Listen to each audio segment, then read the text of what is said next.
જય જીરાદેવ ભયું તો સતત એક ધારા 3.5 મહિનાથી ને જીવની જેમ જીરાને આપણે હે ને માવજત કરતા આવી અને ફાઇનલ આજે આપણું જીરું છે ને 115 દિવસની આજુબાજુનું થઈ ગયું છે. તો તમને બતાવી દઉં પહેલાં તો આમ જુઓ પાછળ સૂર્યનારાયણ દેવ હાથમાં એટલે કે 6 વાગવાની તૈયારીમાં છે અને જીરું અહીંયા પણ આમ કેમ સોનું ચમકતું હોય એવી રીતે ચમકારા મારે જુઓ તમે. એ સુખનો સૂરજ ઉગાડી દીધો મારા નાથી એટલે ઉગાડ્યો નથી પણ સારું જીરું એ સમજ્યા. આ તો કાંઈ નક્કી ન કહેવાય, હવે હાલતા પન્નું પલટી જાય એ કાંઈ નક્કી ન હોય. અત્યારે વલની વાત કરી જીરું કે એની સાઈઝ કેવડી છે તો અહીંયા તમે જોઈ લ્યો હે ને હાથ એટલે વેત ઉપરની સાઈઝ થઈ ગઈ છે જીરાની. આ છોડવો તમને બતાવું જીરાનો જોવો તો એલા આ શું છે. હા માલ કેવો ભરપૂર છે ને,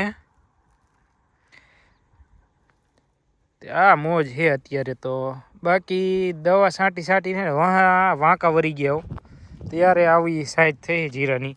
અને આ જીરું રહ્યું ને એટલે તમે વિચારો ને કે આવું જીરું કરવું હોય એટલે જમીન જોતા 2 પાણીએ કે 3 પાણીએ ન થાય. આ જીરાને આપણે 7 પાણી પાયા છે. કેટલા? હા, તોય ક્યાંય હજી આમાં કોઈ કાળિયા બાળિયાની અસર છે નહીં. આમ તમે જોતા મોઢા જેવડું જીરું હે ને, હોય જ ને, એ જ વાત છે ને બધી. આ એટલે આવું બધું છે. રાતને દી આના ઉપર ધ્યાન સતત ચાલુ છે, કારણ કે અહીંયા થોડોક ઓલા રોજ આવે ને એનો બહુ ડર છે એટલે આ થોડું કેવરાવે છે. અને મોટો ભાગ આપણા ચાડિયાભાઈનો છે, મગનલાલના ભાઈ છગનભાઈ, જે રાતને દિવસ આ જીરુંની ધ્યાન રાખતા હતા ત્યારે આવું થયું છે એમના ઢીસણ જેવડું જીરું. આ જો અહીંયા પણ આ હાજરી તો જોરદાર જીરું થઈ ગયું હેલ્પા.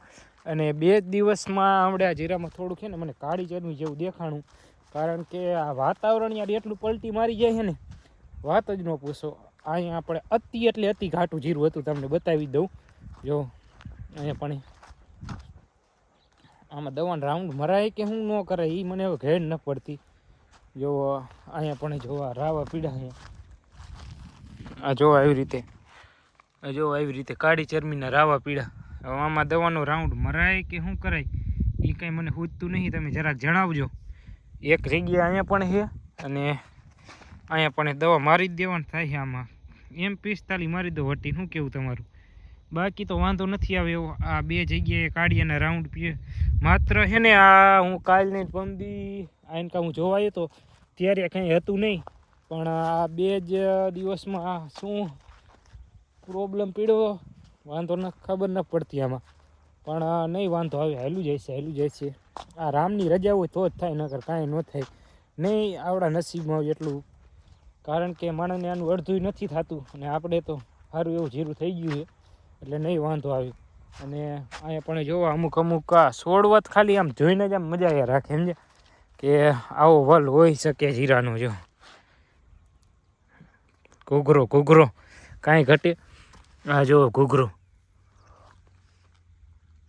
હે ને, બાકી ધમધોકાર દે ધના ધન એટલે આવું છે. અને એનકા સૂર્યનારાયણ દેવ હાથમાં છે. આલપાજી આગેતરું પાસેતરું જીરું છે એટલે વાંહેમાં ઉપાડવાનું થાય છે.